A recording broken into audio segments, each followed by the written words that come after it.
Welcome to MTV Glow, where bright conversations always flow. This is MTV Glow, people you should know. Welcome to MTV Glow, where you discover the people you should know. I'm Rav Mendirata, your host, and I help law firms grow using AI and SEO. At MTV Glow, we shine a light on the professionals in our provisors community. And we do this through real conversations that go beyond the title. Each episode gives you a quick look at how our members work, who they serve, and what makes them stand out. So let's dive in and see what makes today's guest glow. Today's guest is Ed Correia, the founder of Sagacent Technologies. Ed is a seasoned IT leader with more than 25 years of experience helping businesses adapt and stay secure.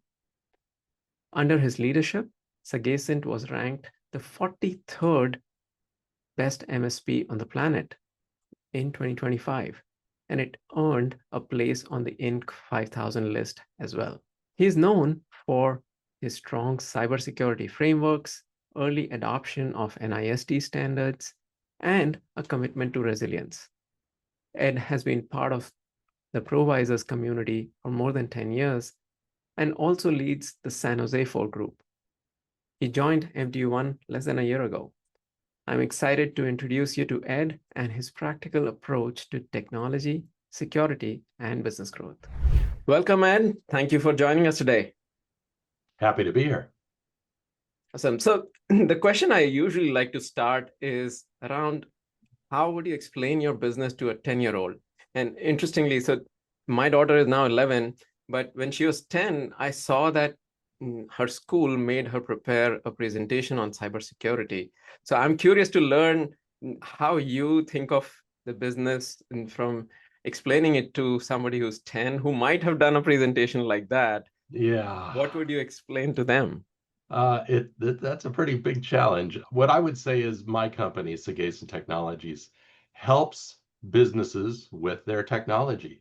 We do it in three ways. First, we keep their computers and their technology running and keep the people safe in this world. If something breaks or it gets too slow, we swing into action and fix it fast and help them. God forbid a hacker tries to get in and cause trouble. We step in and do what we can to mitigate the problems. Secondarily, I am a fanatic about being proactive. We want to step ahead before a problem occurs and try and help the organization. It's kind of like checking a smoke detector before a fire starts and make sure it's got batteries and that it's functioning well. The third way that we like to help clients is to really understand their business needs and what they're trying to do and tune the technology in ways that helps that business reach its goals. So basically, I help companies with their technologies to stay safe, to keep it running, and to move the business forward to achieve their goals and aspirations. That's awesome. I love the smoke detector analogy because that's at home, you can explain it right away. And most of us never pay attention to those until they start beeping. So Yes, that's a great analogy. thank you. All right, let's talking about the myths in every industry, in every profession. In my marketing business, there are tons of such myths. What is one misconception people have about your line of work? And what is the reality? The common misconception is that most IT people sit around waiting for something to break so that they can fix it, kind of like a repair shop or automotive repair shop.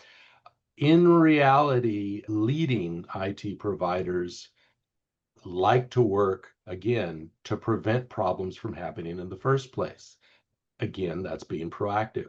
We're constantly monitoring systems. We're monitoring the health of the computers, that the backups are happening, that the firewalls are functioning. We're looking at the hackers trying to use lock picks to get into the company.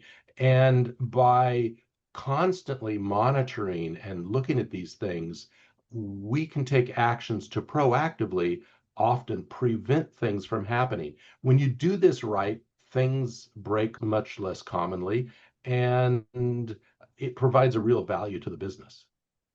Absolutely. It is because most of you, what you do, I think it's in the background. It's rare for people to understand and realize that all this is happening. So that's an interesting A, misconception people have. a joke we often have at our company is when we're doing things the best, there's no problems happening. And conversely, it's when customers start complaining, why am I paying you? I'm not having any problems.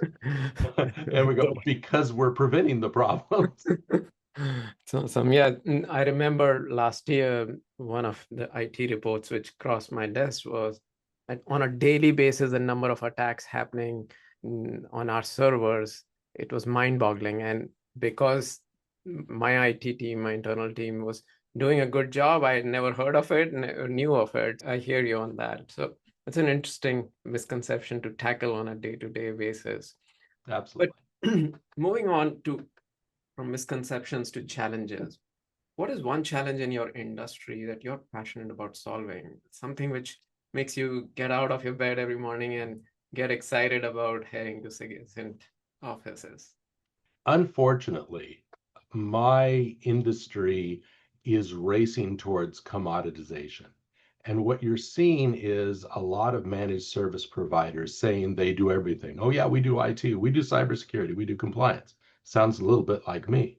The difference is in reality, most IT companies install tools, they let them run, and then they react when something goes wrong. And clients and businesses in general tend to think that all IT providers are the same. I started this company back in 2000 with an idea of being very different. I wanted to be proactive by design. We wanted to align the technology and understand the client's security needs and if they were regulated so that the specific goals were built into the technology that we're doing. The other thing is when we're talking about being proactive is I hire people who are highly skilled and have to continually get new training so that we can offer more value to our clients. So why does all this matter? Because businesses don't need more software running in the background. What they really need is a partner who helps prevent the problems, reduces the risk, keeps them compliant if they're subject to regulation, and actually moves the business forward. When IT is done right, it's certainly not a commodity. It's a strategic advantage. It's very interesting. And especially I'm sure with AI, you're seeing both sides of the coin, where on one hand, the number of attacks are increasing, but hopefully you're getting some technology as well, which can help you solve some of these challenges. And Well, you're exactly correct about that. I can still remember from when one of the key tenets of starting Sagacent was we wanted to be serious about protecting businesses. And that was great for the first 10, 15 odd years. Around 2016, hackers started developing a new and more sophisticated attacks, and we saw many more companies getting attacked. Today, with AI, the hackers are really leveraging the heck out of that. And the sophistication and the sheer quantity of those attempts have exploded. Companies need to take this very seriously. so talking more about AI, what is one change you've already seen in your business, and what do you think is coming next with AI at Sagacent? The biggest change right now is that we're spending a lot of times helping clients understand how to implement AI correctly. AI is moving faster than most organizations can keep up with. People are excited about the possibilities, but they're also unsure how to implement it correctly to avoid risks like data exposure, bad outputs, and if you're in a regulated industry, compliance violations. As a result, we're already guiding our clients on how to adopt AI in a secure, structured manner to actually deliver business benefiting results. The change I see coming next is going to be rather significant. Companies are not only going to need AI running all the time, but they're going to need a partner to help them in offering true AI governance. How are people using the AI? Is it being used securely? Developing policies, training of the people, and constantly monitoring and controlling the systems to make sure that business objectives are achieved as opposed to creating new liabilities. In short, AI can help make businesses operate faster, smarter, and more competitively, but only if it's rolled out correctly, it's secured, and it has real oversight. I'd like to help my clients get the benefits without the headaches. Yeah, that is true. And this is one such technology where it requires so much change at one level that it does come with headaches, quite a few, unless you're using just standalone tools and not worrying about bringing it in your own system. When one of the analogies I like to make is that when the computer first got popular with the personal computer and most people had accesses, many companies bought computers and set them on people's desks and said, go play. That took individuals anywhere from 5 to 10 years before they really started producing results for the business. We don't have that luxury today. The adoption of AI is happening at a record breaking clip. Your competitors are going to learn how to use this, not all of them, but some of the best ones. And how is your business going to react in that place? So you don't have the luxury of just buying large language models and saying, here, go play. You really need some guardrails. You need some structure in place so that the business can get the results that they need without, as I said, incurring those headaches. Makes sense. Makes sense. So, talking about Sagacent, how have you adopted AI and what do you see changing, increasing in terms of AI adoption in the coming So future? we're having special leadership meetings once a week of the whole leadership team just to discuss AI. And we've been doing this for over a year and a half now. We're rolling out AI in our systems because we have to operate more efficiently to stay a leader in our space. But at the same time, we're trying to go, okay, what do our clients need? How are we doing that? We recently went out to all our customer base and we said, look, we're in our infancy of this. We're learning how it should work. And we're looking for a couple client volunteers to get right up beside us. And we're going to show you what we're doing. We want to hear your challenges and we want to work together. And we offered to do that for free. And we immediately had 3 clients sign up and said, yes, we want to do that. And so during these 3 client adoptions, we're learning a lot that will turn into new offerings that we'll offer clients going forward. So, yes, A, we're helping ourselves internally operate more smartly, but B, we're already working on deliverables for clients today and tomorrow. Nice. So is it adopting specific AI tools within the business, or is it the popular LLMs and how you are using them in your business? Yes, to all of that. In my mind, there are 3 types of AIs. There are the popular LLMs today, which are largely cloud-based. There are certain ways that they should be used, and they are useful in certain engagement mechanisms. And people need to understand where an LLM is going to be useful. Then there are going to be those AIs that are built into the tools that you already use today. Microsoft is famous for this. They've built their Copilot into darn near everything they offer. How you use those is a little different. The access that those AIs have to your confidential data is different. And so this stuff has to be handled differently. The third category is going to be some companies, and we have a couple clients doing this already, are bringing their own AI that they're going to host themselves inside the company. And that could be located at the physical location, it could be in the cloud, but it's your own AI. And it requires special training, special management, special oversight. AI is a multifaceted challenge.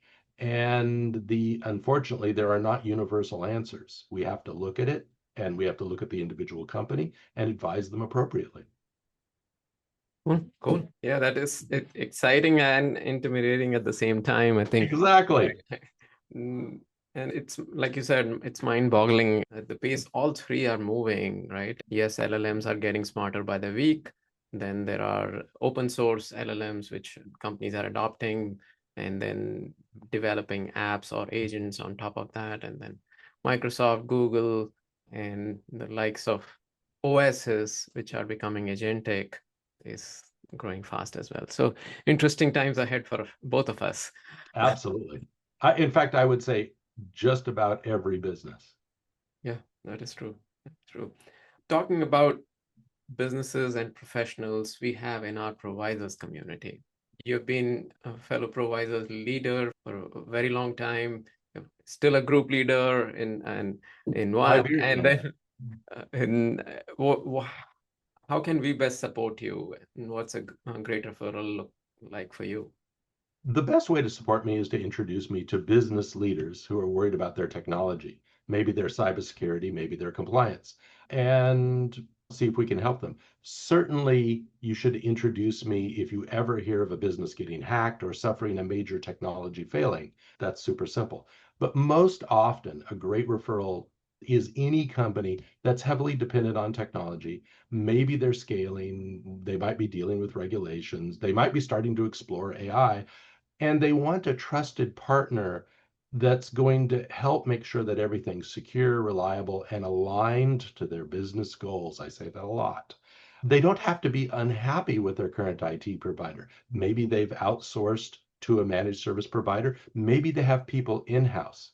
About 60% of our revenue comes from businesses that already have an IT resource today.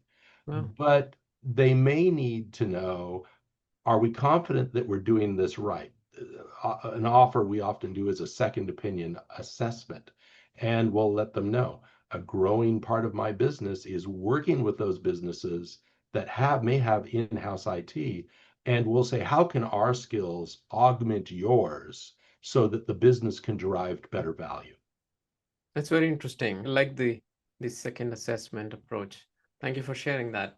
Sure. So, pivoting a little bit outside of work, you mentioned you would be working out a lot during Thanksgiving break, but what is something you're proud of or a story that shows us a different side of you? My provisor's friends who get to know me over time, they find out that outside of work, I'm really proud of my life with my wife, Catherine.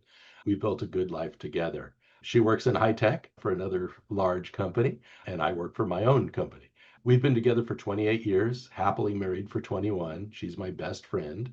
And we take every opportunity we can to travel and explore new places together. And frankly, that's how I recharge and stay connected. I'm also a longtime Rotarian. I've been a Rotarian for over 15 years now.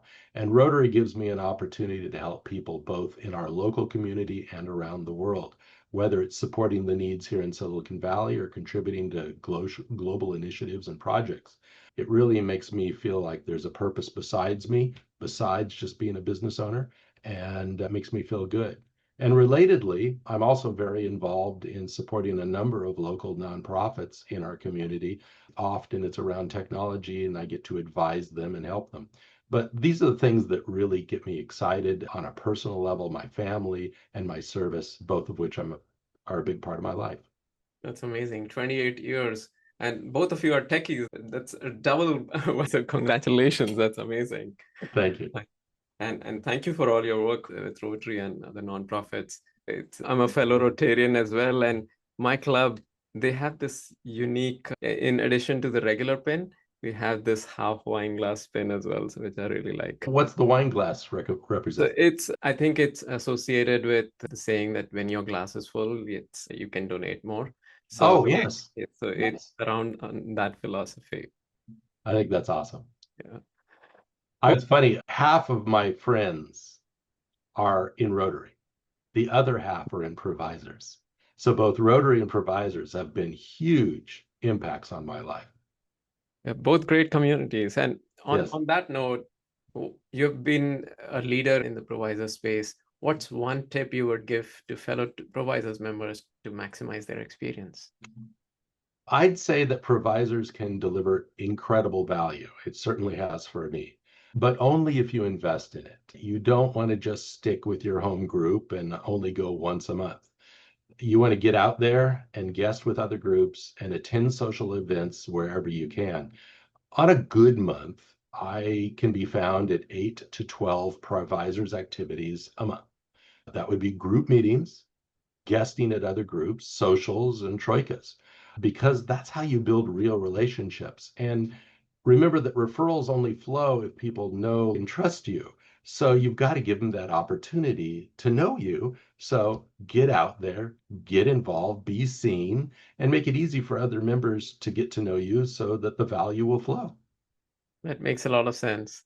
Ed, this has been great. Thank you so much for joining us today and the valuable insights. We saw an amazing part of you. So thank you so much. Thank you.